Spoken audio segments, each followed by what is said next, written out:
आप शुरू कीजिए। बोलो श्री प्राणनाथ प्यारे की जय। बोलो श्री सतगुरु महाराज की जय। सर्व सुंदर साथ की जय। प्रणाम जी, सभी सुंदर साथ जी के चरणों में प्रणाम जी। पिया प्रेम की बरखा लागी, रूह आत्म उठ कर जागी। पिया प्रेम की बरखा लागी, रूह आत्म उठ कर जागी। हक तरफ से इश्क ये आया, आशिक माशूक मिलाया। हक तरफ से इश्क ये आया, आशिक माशूक मिलाया। मस्ती में मस्त बना दी, रूह आत्म उठ कर जागी। मस्ती में मस्त बना दी, रूह आत्म उठ कर जागी। पिया प्रेम की बरखा लागी, रूह आत्म उठ कर जागी। राह इश्क प्रेम की मुश्किल, जो मिट गए उनको हासिल। राह प्रेम इश्क की मुश्किल, जो मिट गए उनको हासिल। पिया मिल गए दिल हुआ राजी, रूह आत्म उठ कर जागी। पिया मिल गए दिल हुआ राजी, रूह आत्म उठ कर जागी। पिया प्रेम की बरखा लागी, रूह आत्म उठ कर जागी। दीदार मिला सुख पाया, रूह अंग अंग हक में समाया। दीदार मिला सुख पाया, रूह अंग अंग हक में समाया। अंदर की प्यास बुझा दी, रूह आत्म उठ कर जागी। अंदर की प्यास बुझा दी, रूह आत्म उठ कर जागी। पिया प्रेम की बरखा लागी, रूह आत्म उठ कर जागी। पिया की वहीदत में रहना, जहाँ कुछ नहीं पड़ता कहना। पिया की वहीदत में रहना, जहाँ कुछ नहीं पड़ता कहना। खिलवत मार्फत में बिठा दी, रूह आत्म उठ कर जागी। खिलवत मार्फत में बिठा दी, रूह आत्म उठ कर जागी। पिया प्रेम की बरखा लागी, रूह आत्म उठ कर जागी। बोलो श्री प्राणनाथ प्यारे की जय। बोलो श्री सतगुरु महाराज की जय। प्रणाम जी, सभी धन्यवाद। सुंदर साथ प्रणाम जी। धन्यवाद विजया दीदी। इंदु दीदी आप आ जाओ। हाँ जी।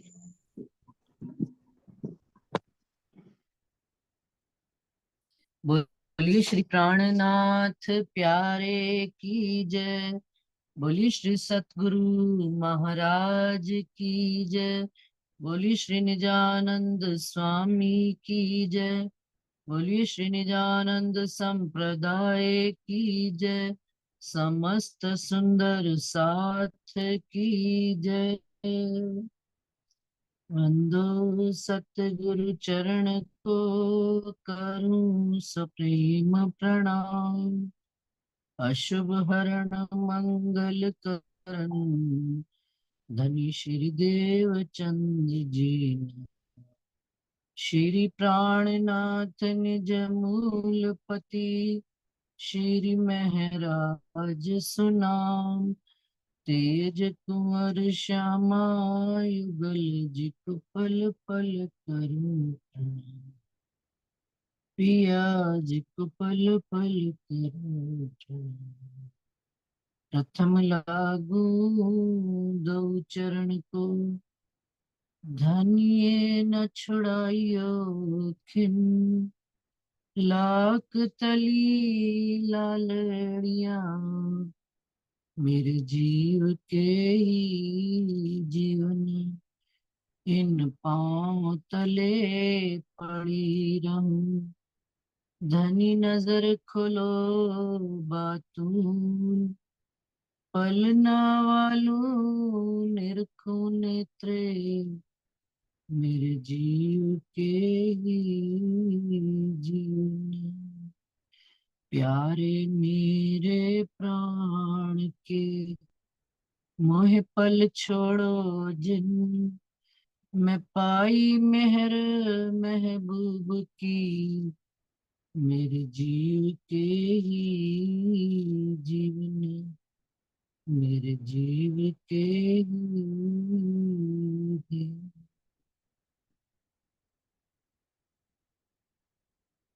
बोलो श्री प्राणनाथ प्यारे की जय। प्रणाम जी सुंदर साथ जी। सुंदर साथ जी प्रकरण चल रहा था मता हक ताला ने मोमिनों को दिया। मता हक ताला ने मोमिनों को दिया। और प्रकरण जो रह गया था, पीछे दो चौपाइयां ही रह गई थी, तीन चौपाइयां ऊपर से आ, छूटा था। सारे प्रकरण में राजी महाराज ने जितनी तरह की भी बुद्धि दी है, मता दिया है हमको, जागृत बुद्ध, निज बुद्ध, परम धाम का आहार व्यवहार सिखाया है उन्होंने जो भी हमको, और हादी ने साथ में हिदायत दी है, उसका सार रूप जो है ना, ये तीन चौपाइयां। इन तीन चौपाइयों में राजी महाराज ने पूरे प्रकरण का सार धर दिया। तो वहां से पढ़ती हूँ। 14 तबक बेशक हुए इन बानी के रोशन। सो इलम ले कायम हुए सुख भिस्त पाई समय।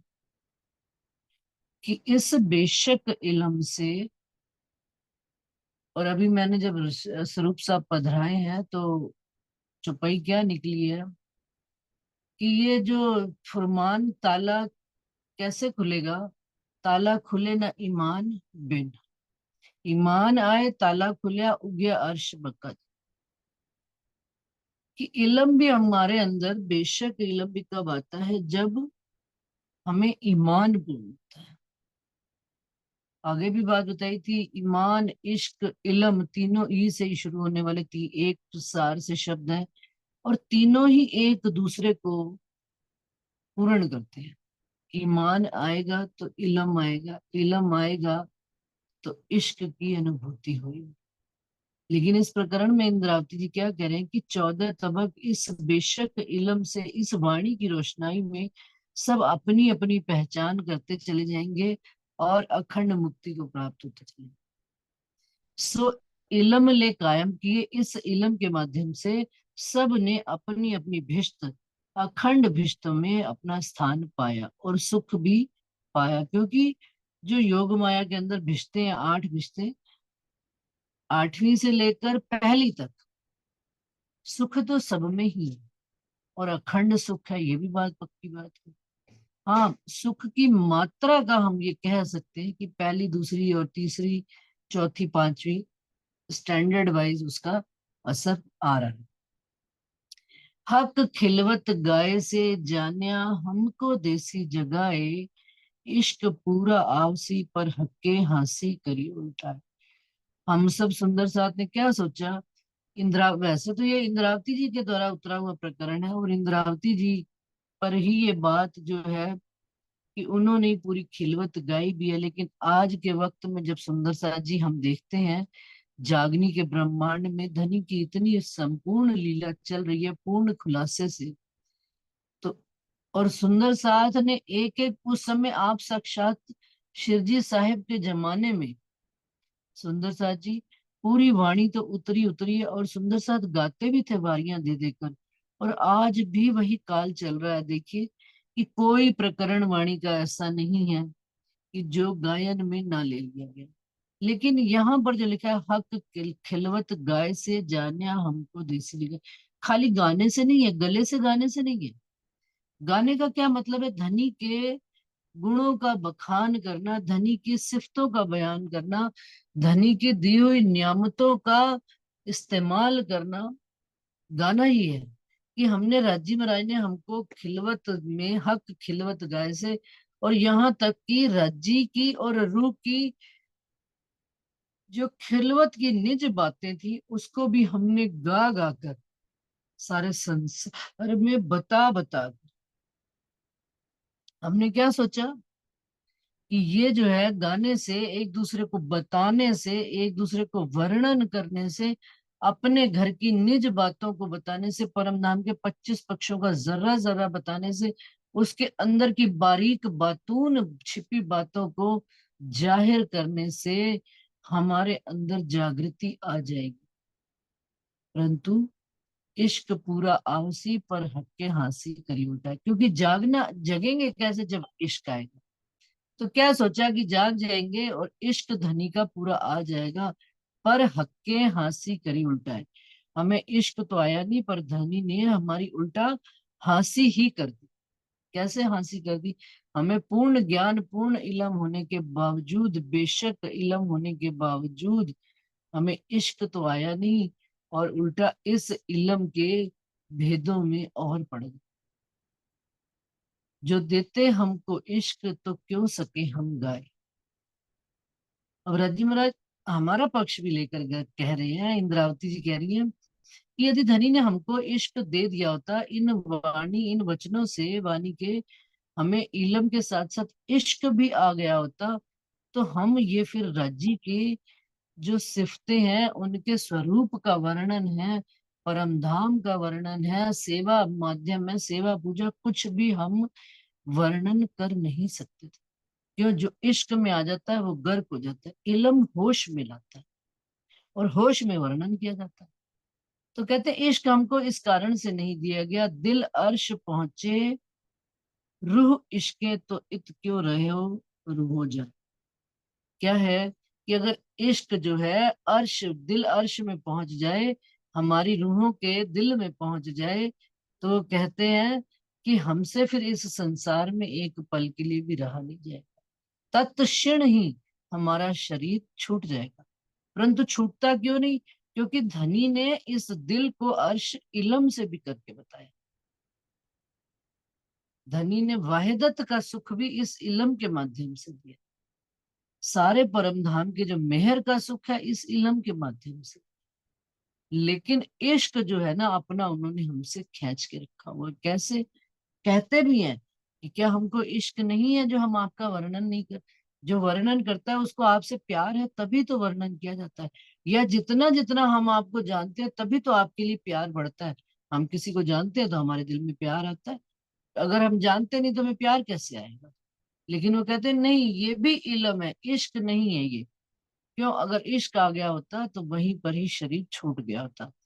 तो उसका भी वर्णन इंद्रावती जी आगे कह रहे हैं, सब अंग हमारे हक हाथ में, इश्क मांगे रोए रोए, सब अंग हमारे बांध के, हक आप करे हांसी सो।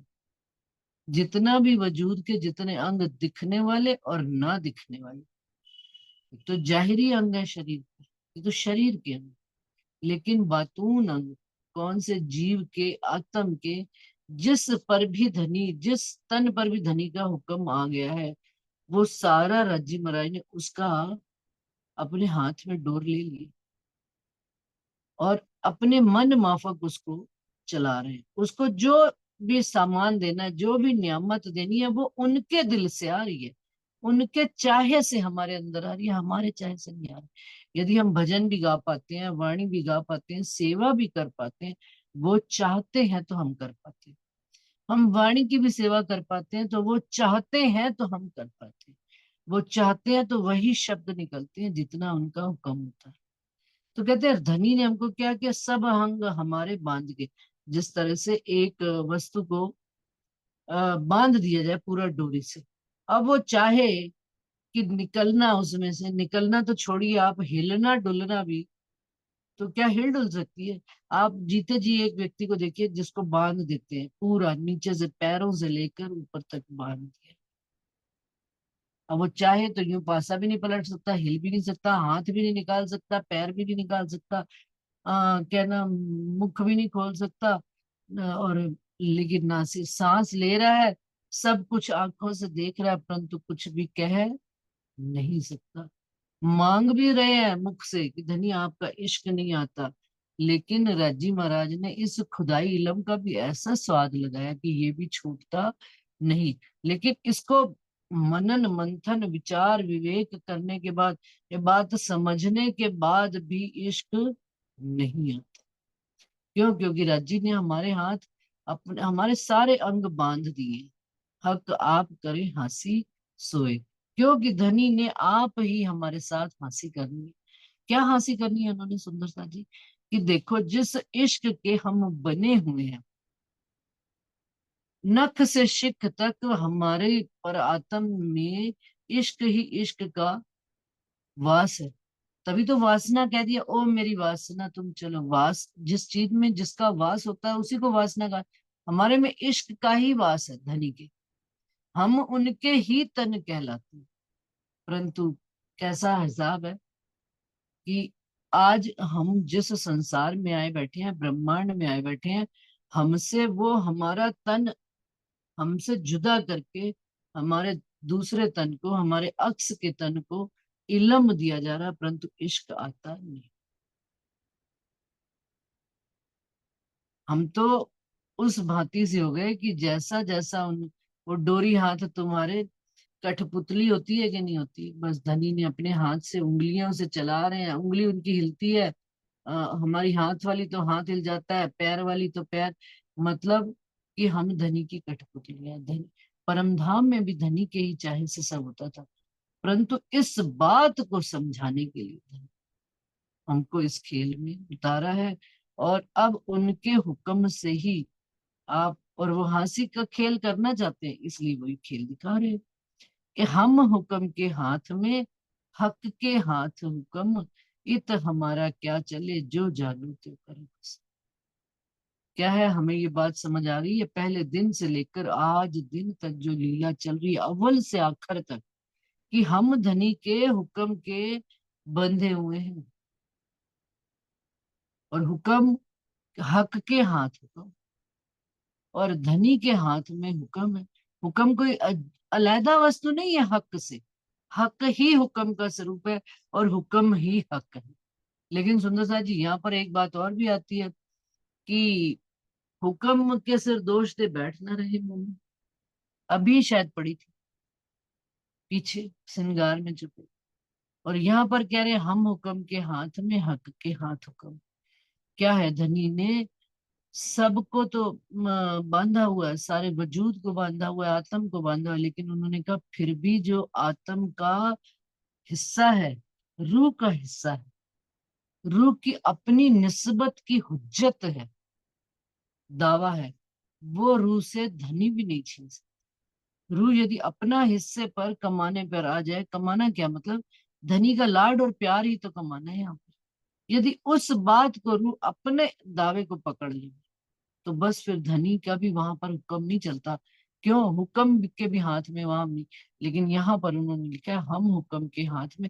मता भी आ रहा है तो धनी के हुक्म से आ रहा है। पढ़ रहे ना कि एता मता तुमको सो जाना तो, कि पूर्ण जागृत बुद्ध, पूर्ण निज बुद्ध, पूर्ण परम धाम का बारीक से बारीक गलियां, बारीक से बारीक परम धाम की खिड़कियां, रोशन दान, घोड़ले, उनकी खूबसूरती, कठपुतली, उसमें पुतलियां बनी हुई है, कैसे घोड़े बने हुए हैं। कहते कुछ भी वहां पर बुलाना नहीं पड़ता है। सुंदर सा परम धाम में कैसी मनचाही पातशाही होती है कि हम कहीं पर भी खड़े, हमने सोचा कि हमने आज घोड़े की सवारी करनी है, तो घोड़ा जो घोड़ले ही बने हुए हैं निकल कर आ गया, और उसके ऊपर हम बैठकर घोड़े की, हमारी चाहत हुई कि उड़ के चले तो घोड़े के पंख लगे।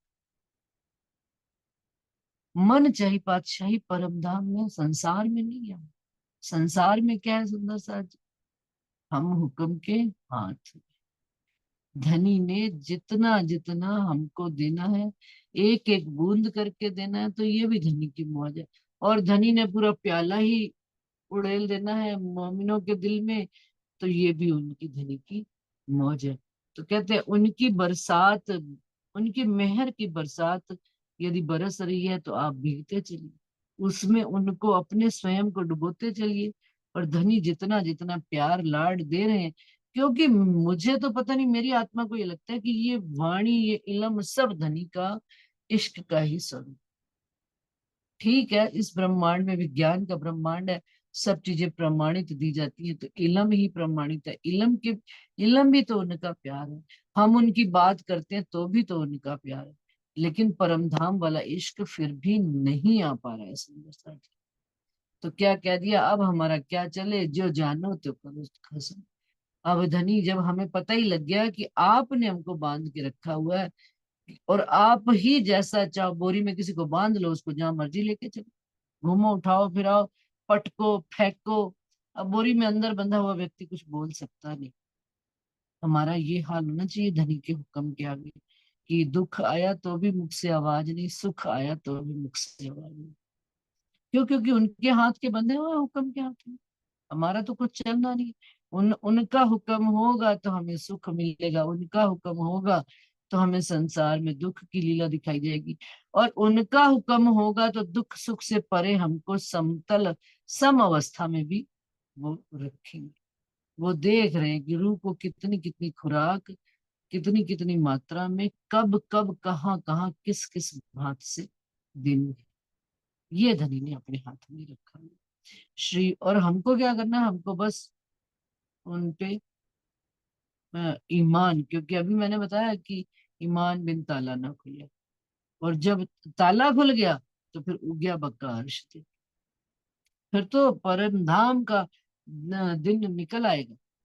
दिन क्या निकलना, कोई ये दिन और रात वाले दिन और रात नहीं, संपूर्ण ज्ञान, संपूर्ण प्रकाश, परम धाम का एक एक बात खुलासे से समझ में आनी, जाहिर भी बात तो नहीं, फिर किसी से कुछ पूछना नहीं पड़ेगा। श्री महामति कहे है मोमिनो, हक्के भुलाए हांसी को, हम दौड़े जाने ले इश्क, हमको डारे बक्का इल्म। इंद्रावती जी कहते हैं कि हम मोमिनों को रज्जी महाराज ने ये सारा जो खेल दिखाया है, हंसी के वास्ते दिखाया। कितनी बड़ी हंसी है सुंदर सा जी, कि हमारा तन ही धनी का है, हमारा तन में इश्क भी धनी का है। वही सारी चीजें हमसे खींच कर हमको, क्या उन्होंने, हम दौड़े जाने वाले इश्क, हम दौड़े तो धनी की तरफ क्या थे सोचकर। धनी ने जब पहले दिन हमारी तरफ हाथ बढ़ाया था और उन्होंने हमारा हाथ थामा था, तो हमने क्या सोचा था पहले दिन की पहचान से, कि हमें इश्क आएगा। और आज इस मंजिल तक आते आते आज भी दौड़ रहे, क्या जानकर दौड़ रहे हैं कि हमें धनी का इश्क आ जाएगा। परंतु धनी क्या कहते हैं, हमको डारे बक्का इलम। धनी ने हमको इस परम धाम के अखंड इलम में, बेशक इलम में, खुदाई इलम के गहराइयों में, इसका स्वाद लेने में, इसका रस लेने में उन्होंने हमको भिगो दिया अपनी इल्म में। इश्क से कहते हैं ना, दो वो पड़े हुए हैं, एक गुलाब का वो है इत्र, और एक दूसरा इत्र है। कौन सा? आप किसी का भी मान लीजिए, जो केसर का है या कोई भी दूसरा इत्र है। अब इत्र जो है, आपको एक, आप गुलाब के इत्र में रहते थे सुंदर सा, उस बड़े बर्तन में जिसमें गुलाब का ही इत्र है, केवल उसी इत्र में नहाना, उसी में रहना, उसी में ही पीना, उसी में ही खाना। लेकिन धनी ने उस इत्र से निकाल कर, उस खुशबू से निकाल कर, धनी ने अपने दूसरे तरह के फ्लेवर में, हमने कभी और फ्लेवर कभी पिया ही नहीं था, ना खाया था, ना देखा था, उन्होंने हमको नए फ्लेवर में, नए रस में अपने डुबो दिया। और वो है इलम का रस। उसकी लज्जत भी अपनी है।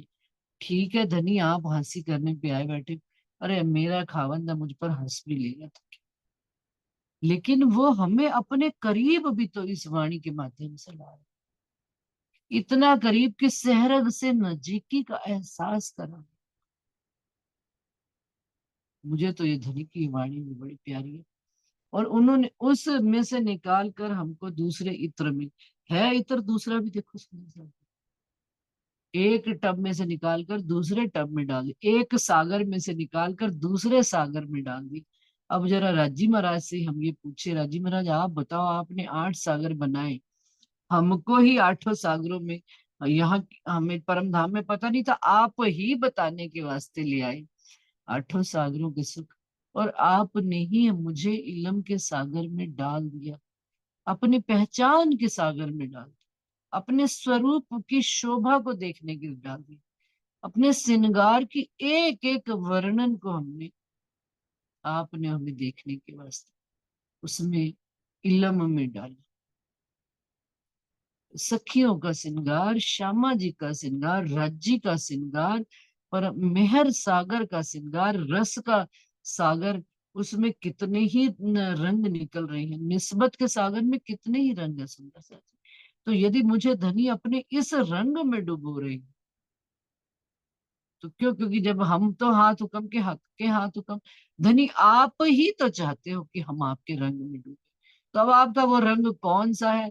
ये आपकी मौज है, आपने डुबो रहे हो। अब आप हमको इलम के सागर में डुबो रहे हो, और जबकि आया तो एक कतरा ही है, लेकिन वो कतरा कितना स्ट्रांग है सुंदर सा जी, कितना असरकारी है, कितना सुकून देने वाला है, कि वो तो जो इनके रस में डूबेगा वही जाने।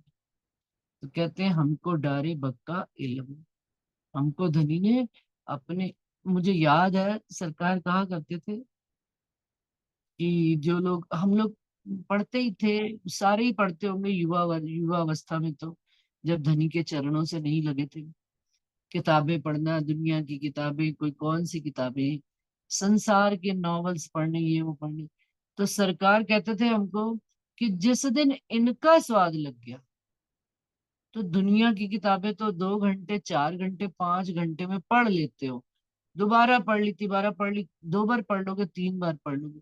लेकिन जिस दिन धनी की वाणी का स्वाद लग गया, धनी के वचनों का स्वाद लग गया, सारी जिंदगी कहोगे राजी हमने तो आपको आपन हजी नथी लगे, आपन हजी आपको पहचान ही नहीं पाए, आपके स्वरूप को अभी भी जितना जितना और जानते चले जा रहे हैं, उतना उतना सुख, और अभी और प्यास बढ़ती चली जा रही है। किस बात की प्यास? कि धनी आपको और करीब से जाने, इसमें कौन सा ऐसा राज है जो हमसे छुपा ना रहे। तो ये धनी की अपनी मौज है, उन्होंने ही हमको डाला है।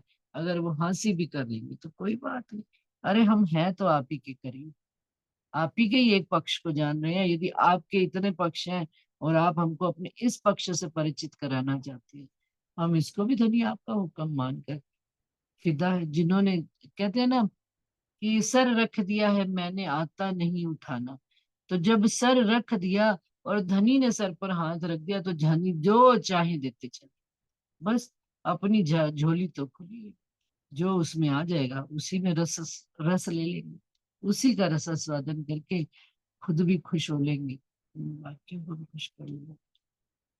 बस इतनी सी बात है सुंदर सा जी। इता मता तुमको हम दौड़े जाने वाले इश्क, हमको डारे बक्का इलम। प्रकरण 27 चौपाई 2025। अब हो रहा है अगला प्रकरण शुरू। वो प्रकरण अभी खत्म नहीं हुआ था, मता देखिए। क्योंकि जब एक प्रकरण खत्म हो जाता है, पूरा टॉपिक खत्म हो जाता है, तो फिर अगले प्रकरण को राजी महाराज कोई नाम देते हैं। लेकिन इस प्रकरण में अभी नाम नहीं दिया गया, साथ ही साथ में जैसे कहते हैं ना, अभी अभी कुछ बात रह गई। अभी कुछ इंद्रावती जी के दिल में कुछ विशेष, कुछ शेष रह गया है कि ये भी बात मुझे कहनी चाहिए थी। तो इंद्रावती जी ने उसी को ऐड ऑन किया है इस प्रकरण को उसके ऊपर।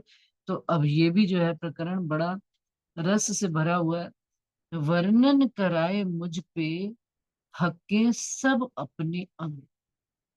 अब इंद्रावती जी राज्य की मेहर को अपने साथ देख रही हैं और कैसे वर्णन कर रही हैं। सो विध विध विवेक सो गाया दिल रूह संग। कि धनी आपने मुझ नाबूद वजूद से, मिट जाने वाले इस वजूद से, इस फना की जुबान से आपने, इंद्रावती जी कहती हैं, मुझसे अपने उन अखंड स्वरूप का, उस आनंदमय स्वरूप का, उन अंगों का स्वरूप का वर्णन तो कराया ही कराया। उसमें एक एक अंग का बारीकी से वर्णन कराया। नख से लेकर शिख तक श्रृंगार में उन्होंने कोई अंग छोड़ा नहीं। हस्त कमल की अंगुलियां, हस्त कमल, वक्ष स्थल, गौर, अच्छा, मुखमंडल, मुखमंडल में नासिका, नेत्र कमल, मस्तक, कर्ण, जुबा, ठुड्डी, एक एक चीज का वर्णन। इंद्रावती जी कह रही है कि हक्के वर्णन कराए मुझ पे, हक्के सब अपने अंग। ये तो जाहिरी अंगों का वर्णन कराया। इन अंगों के जो बातूनी सुख थे, सागरों का उन्होंने वर्णन कराया। उनके पीछे जो छिपे राज थे, जो दुनिया जानती नहीं थी, लेकिन धनी ने मुझसे अपने अंगों का वर्णन कराया। सो विध विध विवेक से, और भांति भांति से। और विवेक का क्या मतलब? सोच समझ कर विचार से बात कहना। उनको विचार करने से जो मेरे अंदर विवेक जागृत हुआ, तो वो क्या कहते हैं, सो गाया दिल रुसन। उसको विवेक से मैंने गाया।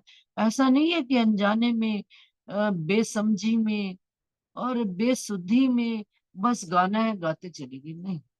श्रृंगार उन्होंने राजी महाराज ने जागृत करके, अच्छी तरह से समझा कर, विवेक पैदा करके, कि देखो कहाँ का वर्णन कर रहे हैं, किस अंग का वर्णन राज्य महाराज इंद्रावती जी के धाम दिल में बैठकर करवा रहे हैं। तो कहते हैं, सो गाया दिल रूह सब। उसको भी इंद्रावती जी कह रही है, जीव के दिल के संग, शरीर के दिल के संग, रूह की आवाज के संग राज्य के अंगों का वर्णन किया है, गाया है। आज सुंदर सा जी हम मंदिर में, द्वारे में, कई भंडारे पर जाते हैं, तो सुंदर सा सागर और श्रृंगार के कीर्तन के अलावा कोई कीर्तन गाना ही नहीं चाहता। प्रारंभिक कीर्तन तो सुनने में ही कम हुए। राज्य के लाड पे मतलब उनके अंगों में इतना डूबते चले जा रहे हैं सुंदर साथ। मैं ये नहीं कहती कि पहले वाले कीर्तन तो पहले वाले भी बहुत अच्छे। वाणी तो धनी की कहीं से भी किसी, आप यदि धनी के चरणों में मगन है, तो क्या चरण सब सुख नहीं दे रहे हैं? रास चरण प्रकाश पेंडुरिया। तो वो फिर आप प्रकाश में आ रहे हैं, फिर धीरे धीरे सनंद में आ रहे हैं, फिर घुटनों में आ रहे हैं, फिर कमर में आ रहे हैं। तो हर अंग में जो है ना अपनी खूबी है धनी की, और उसमें उतना लाड है। और यही इंद्रावती जी कह रही किसो वर्णन करा है। ये सारे अंग ही तो है, 14 मिल एक भैरी। पूर्ण स्वरूप धनी का कैसे बने? 14 अंगों से मिलकर बने, नख से लेकर शिख तक बने। और एक एक अंग का वर्णन इंद्रावती जी ने किया। इंद्रावती जी कह रहे हैं, जाग कर, पहचान कर, समझा कर। जागनी के ब्रह्मांड में ब्रज और रास वाली लीला नहीं है, बेसुधी वाली लीला नहीं है कि आधी सुधारी आधी नहीं आ रही है। ये सुध आ रही है कि कौन है मेरे जिनके साथ मैं विलास कर रही हूँ, और कौन कहाँ का कर रही हूँ ये नहीं पता लगा।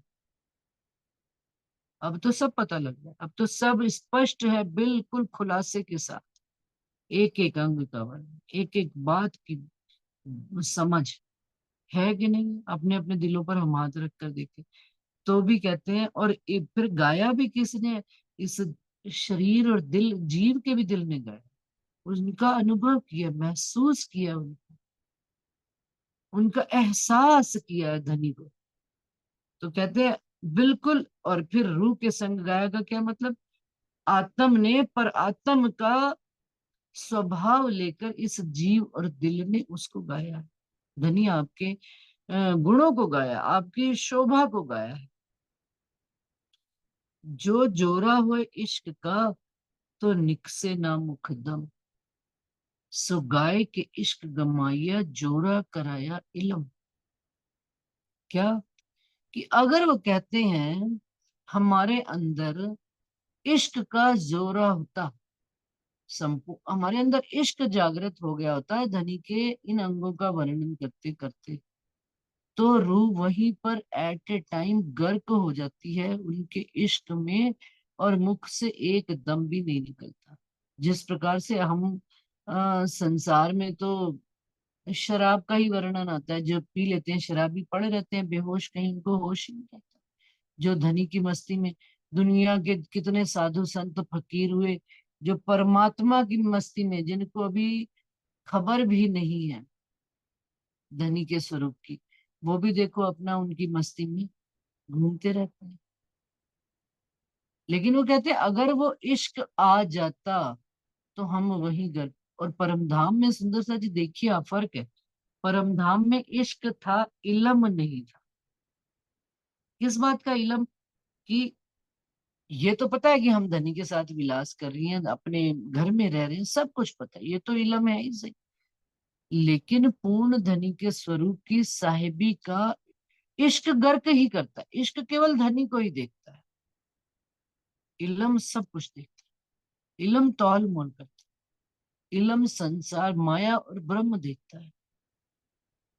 बराबर है तो तौल मोल में अगर रखें, हम एक तरफ इश्क रख दें और एक तरफ इलम रख दें, बराबर तराजू खड़ा रहता है। दोनों एक दूसरे के, इश्क और इलम उन्होंने कहा है अरस परस है। और ये भी धनी की मौज है, ये भी चुपई आती है, जो जिसको देवे सो लेसी सिर चढ़ाए। कि जो धनी ने हमको अपने जिस सागर की खूबी दे दी उसी में ही रहना। तो कहते हैं यदि इश्क का जोरा हो जाता तो रूह उसमें गर्क हो जाती, और मुख से एक शब्द भी निकल नहीं पाता। लेकिन धनी ने निकलवाना है तो क्या किया, सो गाय के, धनी ने गा गा के अपने अंगों के सुखों का वर्णन करवा करवा के हमसे, हमारा इश्क तो खत्म हो गया, और क्या बढ़ता चला गया, जोरा कराया इल्म। इल्म का जोरा बढ़ता गया। कैसे बढ़ता गया सुंदर साथ जी, अभी बात कही कि वाणी एक बार नहीं, दो बार नहीं, कितनी बार पढ़ लो नहीं। तो बढ़ किसका जोर रहा, इल्म का जोर रहा। कि अरे यार मैंने पहले ये बात पढ़ी थी, मुझे क्यों नहीं समझ में आई? अवस्थाओं से एक ही चौपाई, हर अवस्था से उस चौपाई का अर्थ अलग होता है। कभी कभी सुंदर साथ जी, हम सुंदर साथ के बीच में रहते होते भी, देखिए जो हमसे अग्रणी सुंदर साथ होते हैं, जो हमसे अनुभव में आ गया या काफी सालों से जीवन में चले हुए हैं, हमसे भी और 20 साल पहले के चल रहे हैं, उनकी बात का वजन कुछ और होता है, हमारी बात का वजन कुछ और होता है। और जो हमसे, जो पीछे होते, जो मोमिन जो चल रहे हैं, उनकी बात का वजन कुछ